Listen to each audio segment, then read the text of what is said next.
ஓம் சைராம், ஜெய் சைராம். என் அன்பு குழந்தையே, கொஞ்சம் நீங்கள் சிந்தித்து பாருங்கள். நன்றாகவே சிந்தித்து பாருங்கள். சற்று நேரம் சிந்தித்து இதற்காக நேரம் ஒதுக்கி சிந்தியுங்கள். உங்களை தவிர வேறு யார் உங்களை தடுக்கிறார்கள் என்று.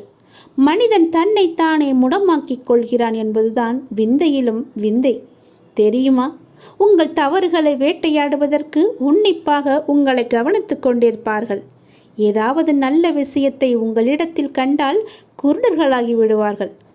ஏதாவது தவறை கண்டுவிட்டால் உங்கள் தவறை உடனடியாக உணர்ந்து கொள்வார்கள். பொங்கி எழுவார்கள். அலசி ஆராய்ந்து முடிவு சொல்ல புறப்பட்டு விடுவார்கள். சற்றும் இவர்களை பொருட்படுத்தக்கூடாது. நீங்கள் உங்களை நம்பினால் போதும், எல்லாம் உங்களை நோக்கி வரும். ரகசியத்தை வெளிப்படுத்தியவருக்கும் துக்கத்தை வெளிப்படுத்தாதவருக்கும் மனதில் நிம்மதி இருக்காது, தெரியுமா?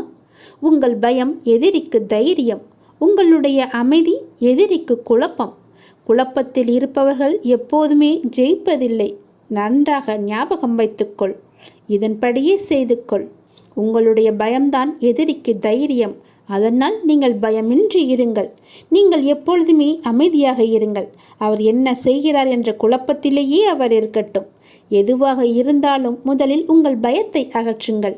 யாரையும் பழி வாங்க வேண்டாம். அழுகிய பழங்கள் தானாக வீழும்.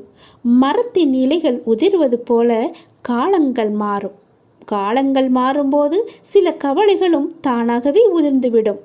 தனக்குத்தானே சங்கிலியால் கட்டிக்கொண்டு தனக்காக ஒரு சிறைச்சாலையையும் ஏற்படுத்தி கொள்கிறான். தனக்குத்தானே சிறைச்சாலையை கட்டிக்கொண்டு பிறகு நமக்கான சுதந்திரத்தை தேடி அலைந்து கொண்டிருக்கிறான். சந்தோஷமாக இருப்பதற்கு மேலும் அதிகமான பொருட்களை நாம் வைத்திருக்கலாம். ஆனால் சந்தோஷமாய் இருக்கக்கூடிய இதயத்தை நாம் இழந்துவிட்டோம் என்பதுதான் உண்மை. உயிருடன் வாழ்வதல்ல வாழ்க்கை. முழு ஆரோக்கியமாக வாழ்வது மட்டும்தான் உண்மையான முழுமையான வாழ்க்கை. அறத்தை பின்பற்றி உடல் ஆரோக்கியத்தை விழிப்புணர்வுடன் கவனித்து நீங்கள் வாழுங்கள். உங்கள் வாழ்வில் என்றுமே மகிழ்ச்சி நிலைத்து நிற்கும் என்பது நிதர்சனமான உண்மை. ஒருவருக்கு ஒருவர் அன்பாக இருங்கள்.